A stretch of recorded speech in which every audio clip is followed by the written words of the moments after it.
I guess if you think about it, though, a rain bucket really is just another container for water. You're just getting like a screw-on lid for your rain bucket.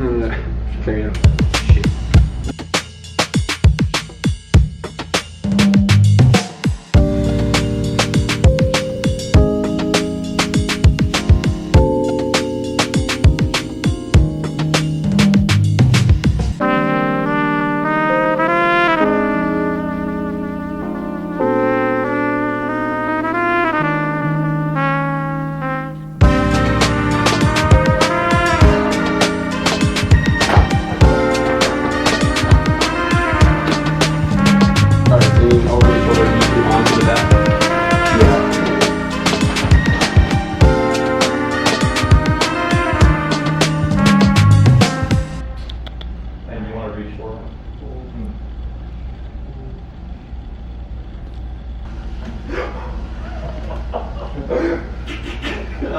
Okay, one more time for safety. Sure.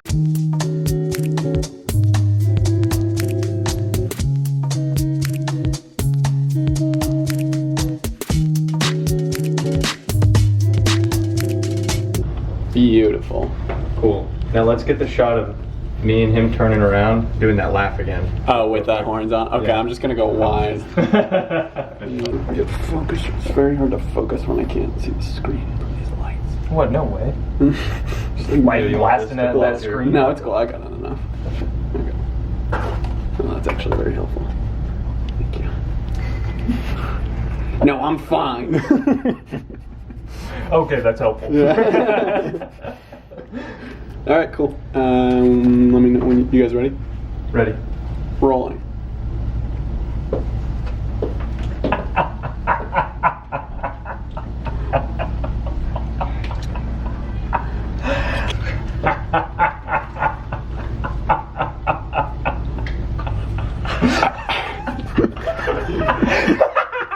That's great. Okay, now.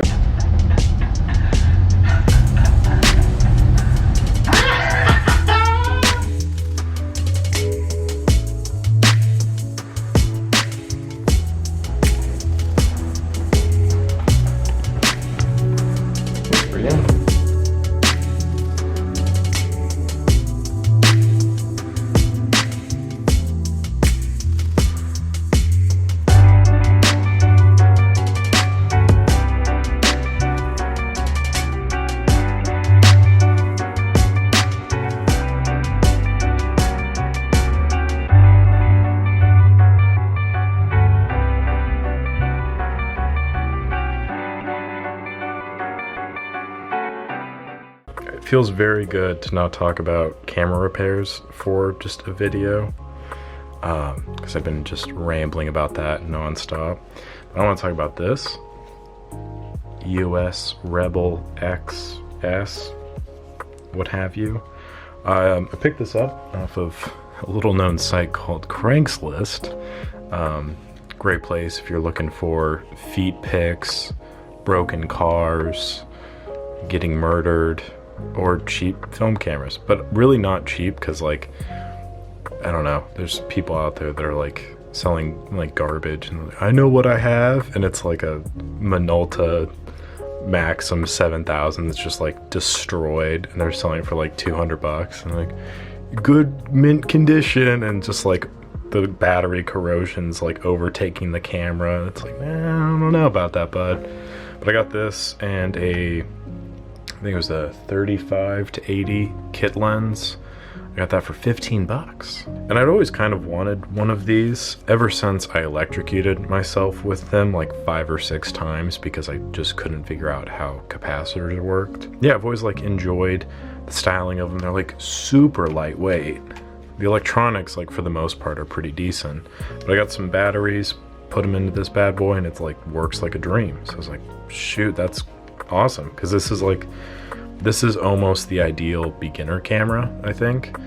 It doesn't have the same nostalgic beauty that the older mechanical cameras might have, but definitely has a lot of the bells and whistles that you're looking for, and it's just super easy to use. So I enjoy that, and I wanted to shoot with it a little bit before I turned around and sold it to someone else, or maybe I'd keep it, I don't know.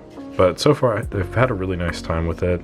But this video is not about this camera in particular. It's about more of what I shot through this camera, which would be one of my favorite film stocks of all time. And I'm not like one of those top 5 film stocks, because like there's so many intricacies between all the different stocks, and like it's all preference based really, because like I could be like, you know, I really like the HP5 best, but then you'd be like, well, you know, Delta's clearly better in all categories, and I'd be like, well, I like it better anyways, and like it just devolves into this argument that's not even really worth having. So we're not going to go down that path about like what are the best film stocks, but Provia to me has just always been one of my favorites. The first time I shot it was in Scotland. I had a like supremely expired roll of it, and this was before I had a full mental capacity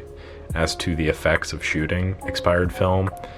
So I like went to Scotland, only had expired film, I'm pretty sure, and like most of my shots came out pretty decently, which was very impressive. And then a little bit later I shot like some Ektachrome that was like from the 80s, and it was just blasted. Like there was just no image whatsoever, and I think I got those like printed in the slides, and if you look at the slides, it's white. That's all you see. There's no image there whatsoever. So I really lucked out with Provia then, which made me happy. And ever since then I've loved it, and shooting like new Provia is just prohibitively expensive, but also, god, the image quality is just, I love it. I love the colors of it so much. Like that is the color film of choice for me, but also just, yeah, makes it that much more special when you don't get to shoot it as much. But put a roll of it through this bad boy,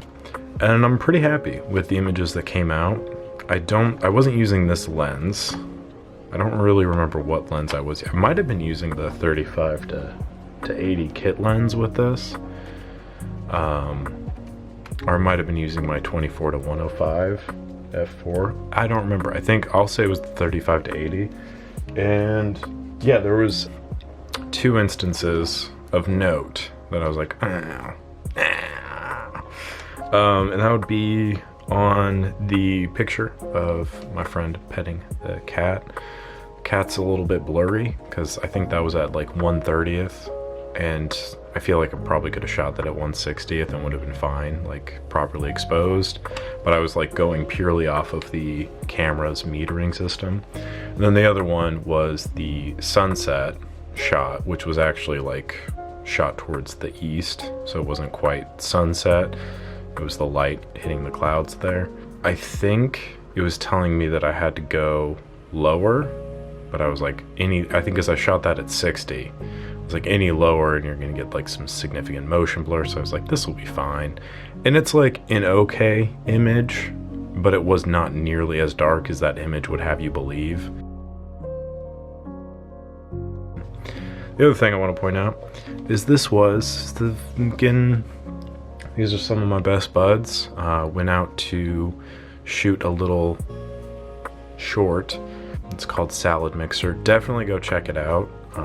I'll put their info in the description down below. And then also I have their Instagram handles, like, you know, every time their face comes up, so go give them a follow there.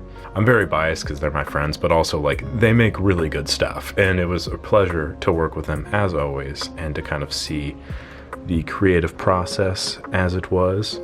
And then the tunes are just phenomenal. Like they're just so good, and I love that, because like music is very important to me. I can't play a lick of music on any instrument.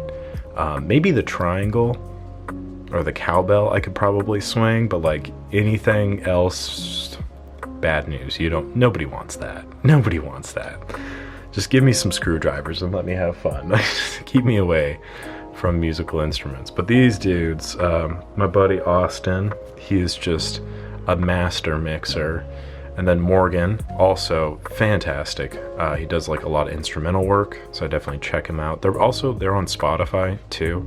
I don't use Spotify because I'm like 90 years old, but if you use Spotify, check him out there. And then I also don't really do Twitch ever, but I did for my buddy Tim, and he's got some really fun like gaming content. He does riddles during some of the game walkthroughs, and it's like really well produced. It's not like shot on a crusty sock, and his desk space is a lot cleaner than mine. I don't think you really see his desk in the shop, but I've seen it in real life, and it's a clean desk. It is a very clean desk. So if you're tired of seeing my disgusting desk, go check out Tim on Twitch. But shameless plugging of the friends aside, seriously, their content is so great. Definitely watch it. But this is a great camera. Oh my goodness. I'm actually going to be shooting, I've got a video planned. I'm going to write something out. I'm surprising myself, to be honest, right now. I'm going to write a script for one of these videos.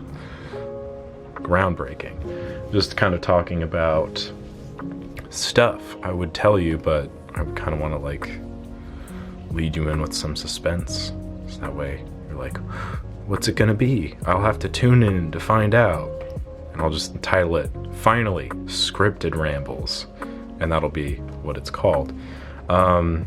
So expect that very soon. But I'm going to be talking about this because I'm just supremely impressed. This isn't like my favorite of the autofocus SLRs that Canon produced. I think Canon has my favorite line because I almost exclusively have Canon lenses, because this is a Canon that I'm shooting on. 7D was my first camera, and then I have a 5D. I have another Canon digital camera somewhere. It's like a little thing, so it always just kind of runs away from me. But yeah, so like having something where I can just kind of like zoink this off, throw it up on this camera, and like exchange lenses with other things. I can use my nice lenses on this, on a $15 camera, use like a $400 lens. I like that idea. And it, like I said, it's super lightweight. It's all plastic, and that might deter you. It's nice. It gives you a little bit more mobility. I'm gonna start using this more, because I forget that I have it, because it's like, it's such a low footprint. Camera's great, flash unit, fantastic. It's just a really nice overall piece. I'm excited to make this other video. Thanks for watching. Make sure to like, comment, subscribe, all that good stuff. Check out Salad Mixer on YouTube. Go subscribe to them because they do great stuff. It's like every week they drop a new video, and that's cool because they're like all segmented in their own little storylines. All of the beats kind of work with one another. They kind of build up, and then the shorts are like super easy to watch. They're only like a minute-ish long. And my buddy PJ just like does the best editing, I swear. Like, he spends so much time on the edits, on like these small little nuances, and it shows. And as somebody like, I've seen him edit before, so I know how much time he spends on it. And then seeing like the finished product, I'm like, okay, well that makes a whole bunch of sense. Meanwhile, I'm over here just cutting out all the times I say so it sounds a little bit more cohesive. But yeah, no, definitely check that out. Thanks for watching. If you have shot Provia, what did you think of it? Because like, I am kind of curious to kind of do a poll of like what film people like. I love Provia. I recommend it to anybody who has the time and money to like shoot it. But, you know, maybe somebody had a negative experience. I'd love to hear it.